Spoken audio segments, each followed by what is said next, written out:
Getting engaged can be stressful. Getting the right ring won't be at BlueNile.com. The jewelers at BlueNile.com have sparkle down to a science with beautiful lab-grown diamonds worthy of your most brilliant moments. Their lab-grown diamonds are independently graded and guaranteed identical to natural diamonds and ready to ship to your door. Get $50 off your purchase of $500 or more with code LISTEN at BlueNile.com. That's BlueNile.com, code LISTEN for $50 off. Bonjour, ici Patrick Pierrat, éditeur d'InfoBref. Voici l'essentiel des nouvelles en ce mercredi 19 mars. Le gouvernement fédéral veut renforcer sa défense militaire dans l'Arctique. Mark Carney a annoncé hier à Iqaluit, au Nunavut, plusieurs mesures pour renforcer la sécurité et la souveraineté du Canada dans le Grand Nord. Il veut investir 6 milliards de dollars pour acquérir un puissant radar qui permettrait de surveiller l'ensemble de l'espace aérien canadien, de la frontière avec les États-Unis jusqu'à l'Arctique. Le gouvernement Carney a choisi un radar australien. Le Premier ministre fédéral a indiqué qu'il venait de confirmer ce partenariat avec son homologue australien. L'armée canadienne va par ailleurs déployer davantage de soldats en Arctique et y faire plus d'exercices militaires. L'ancien caquiste Éric Lefebvre se présentera aux prochaines élections fédérales. Le député d'Arthabasca, dans la région du centre du Québec, avait quitté l'an dernier le caucus caquiste parce qu'il comptait se porter candidat aux prochaines élections fédérales pour le Parti conservateur du Canada. Il siégeait depuis presque un an en tant qu'indépendant. Éric Lefebvre a remis hier sa démission à la présidente de l'Assemblée nationale, alors que des élections fédérales sont sur le point d'être déclenchées. Une élection partielle sera organisée d'ici 6 mois dans la circonscription provinciale d'Arthabasca. Des frappes israéliennes auraient fait au moins 400 morts dans la bande de Gaza. Israël a rompu un cessez-le-feu temporaire en menant des frappes que son armée a qualifiées d'envergure contre des cibles du Hamas. Le mouvement islamiste palestinien a confirmé la mort de plusieurs de ses hauts responsables. Selon les autorités palestiniennes, au moins 400 personnes, comprenant des soldats et des civils, auraient été tuées. De nombreux pays ont condamné ces attaques. Le Conseil de sécurité de l'ONU a convoqué hier une session d'urgence. De son côté, la Maison-Blanche a indiqué qu'Israël avait consulté le président américain avant de bombarder le territoire palestinien. L'inflation rebondit de manière plus forte que prévu. Le taux annuel d'inflation au Canada est passé de 1,9% en janvier à 2,6% en février. Cette hausse est supérieure à celle qu'attendaient plusieurs analystes. Selon Statistique Canada, elle s'explique surtout par la fin du congé de taxes sur les produits et services.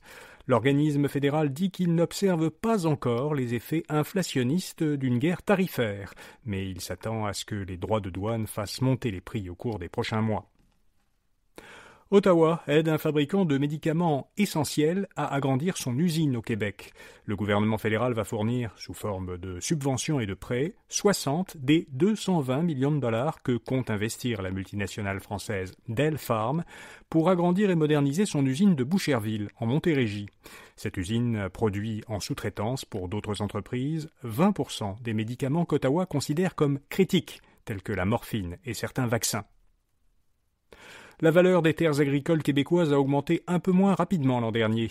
Selon Financement Agricole Canada, une société du gouvernement fédéral qui soutient les agriculteurs, leur prix de vente a augmenté d'environ 8%. Le prix des terres agricoles croît continuellement, mais la hausse enregistrée l'année dernière a été la plus faible en 4 ans. 2 régions du Québec ont même enregistré une croissance nulle, l'Abitibi-Témiscamingue et le Saguenay-Lac-Saint-Jean. La région Laurentides-Lanaudière, de son côté, a enregistré la hausse la plus importante, presque 15% en un an. TELUS va construire à Rimouski un centre d'intelligence artificielle souverain. Ce centre sera équipé de superordinateurs NVIDIA et de logiciels nécessaires à l'entraînement de l'intelligence artificielle. Il doit permettre aux entreprises et aux chercheurs de s'y connecter pour développer et entraîner au Canada des produits d'intelligence artificielle. Les installations devraient être exploitées à compter de cet été.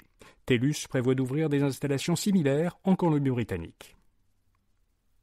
Google se prépare à réaliser sa plus grande acquisition. L'entreprise américaine va payer 46 milliards de dollars pour acheter Wiz, une jeune pousse new-yorkaise qui fournit des services de cybersécurité adaptés à l'info nuagique.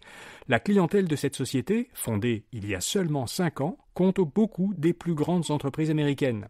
Google avait déjà tenté l'an dernier d'acheter Wiz, mais cette entreprise avait refusé l'offre puis avait manifesté son intention d'entrer en bourse. Les 2 astronautes américains qui étaient coincés dans l'espace sont de retour sur Terre.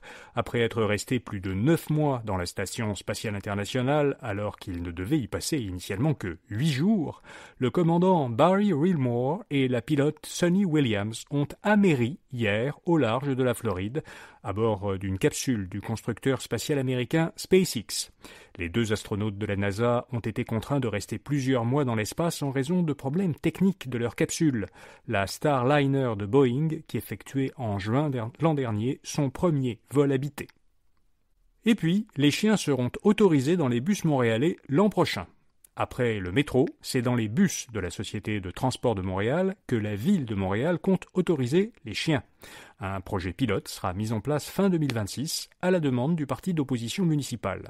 Comme dans le métro, les chiens devront être tenus en laisse et munis d'une muselière et ils ne pourront voyager qu'en dehors des heures de pointe. Les chiens d'assistance sont, eux, déjà acceptés dans les bus. Voilà, vous avez l'essentiel. Bonne journée et à demain matin.